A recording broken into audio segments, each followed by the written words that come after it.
Hello. Okay, so I'm gonna carry on with reading from The Artist's Way by Julia Cameron.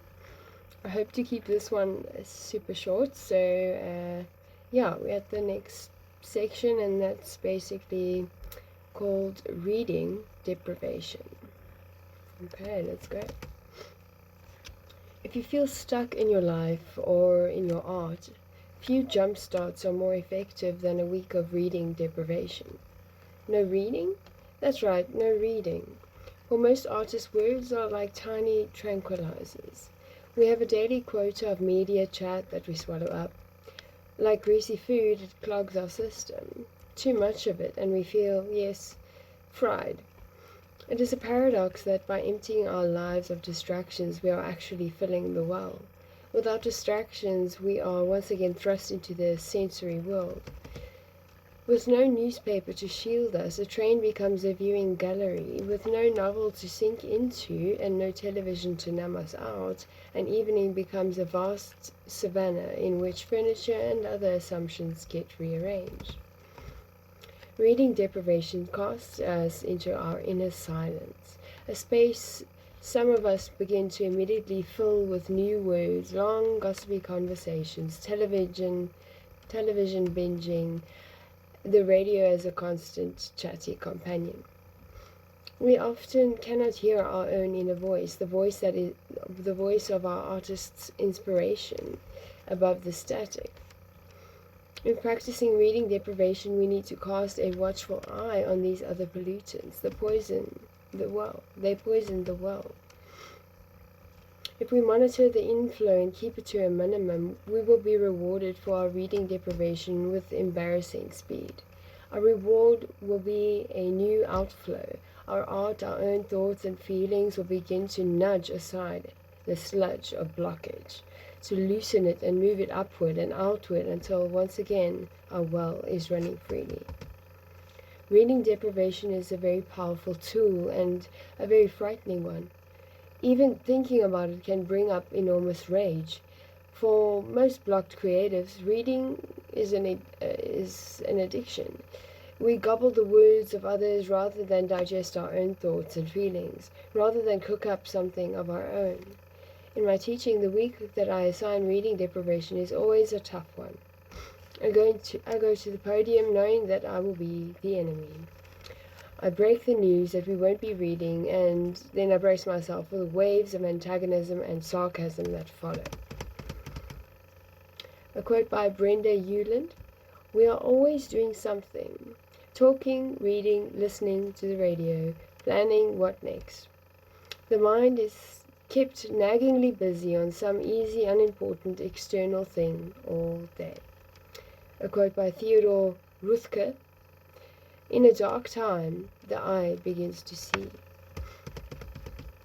At least one student always explains to me, pointedly, in no uncertain terms, that he or she is a very important and busy person with duties and obligations, including reading.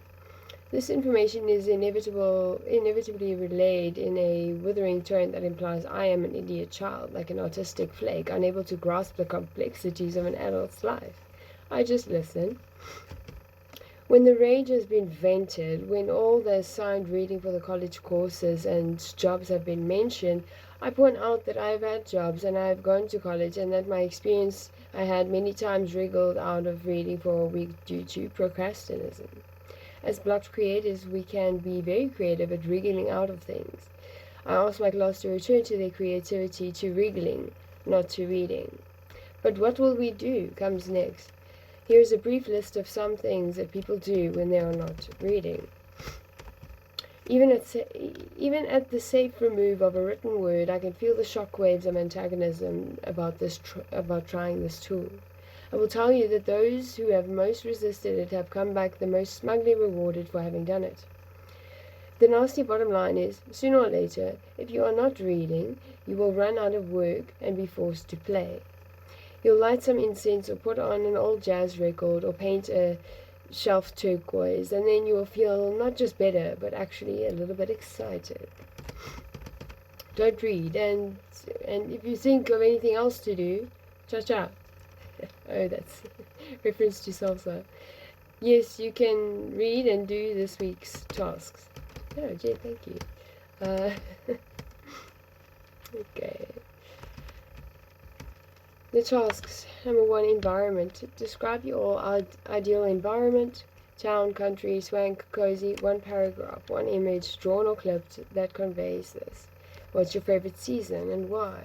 Go through some of the magazines and find an image of this, or draw it. Place it near your working area. 2. Time travel. Describe yourself at 80. What did you do after 50 that you enjoyed? Be very specific. Now write a letter from you at 80 to you at your current age. What would you tell yourself? What interests would you urge yourself to pursue? What dreams would you encourage? Another time travel one. Describe your... I could say that. Oh. Remember yourself at 8. What did you like to do? And what were your favorite things? Now write a letter from you at 8 to you at your current age. What would you tell yourself? Environment. Look at your house. Is there any room that you could make into a secret private space for yourself? Convert the TV room. Buy a screen or hanger sheets and cordon off a section at some other room. This is your dream area. It should be decorated for fun and not as an office. All you really need is a chair or pillow, something to write on, some kind of little table for flowers or candles. This is to help you center on the fact that creativity is a more spiritual and not an ego issue. 5. Use your life pick from week 1 to review your growth. Has that nasty tarantula changed shape yet? Haven't you been more creative, less rigid, more expressive? Be careful not to expect too much too soon. That's raising the jumps. Growth must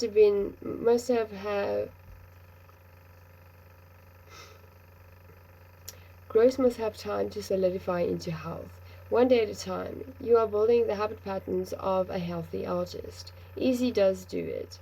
List ongoing self-nurturing toys you could buy your artist. Books on tape, magazine subscriptions, theatre tickets, a bowling ball.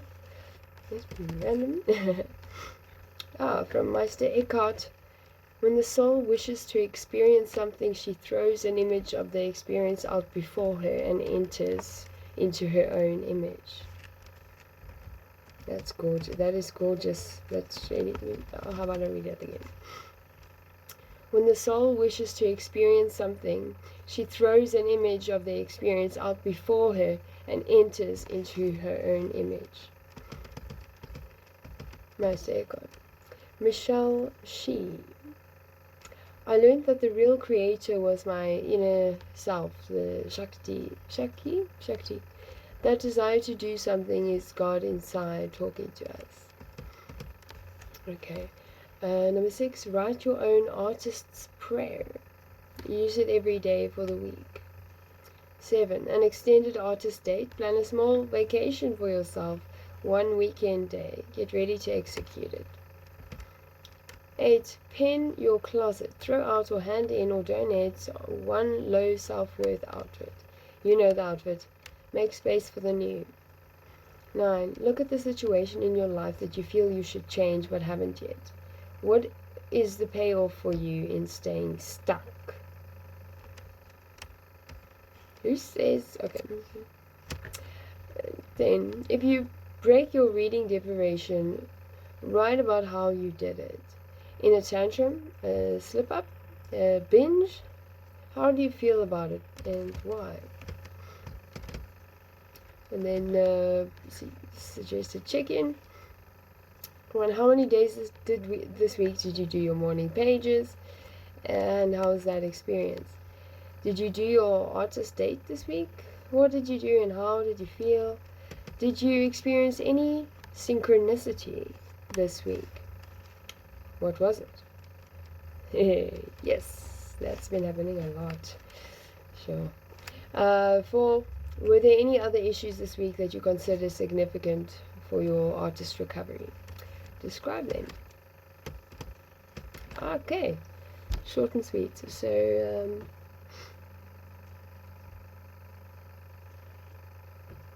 yeah, keep well, and God bless you.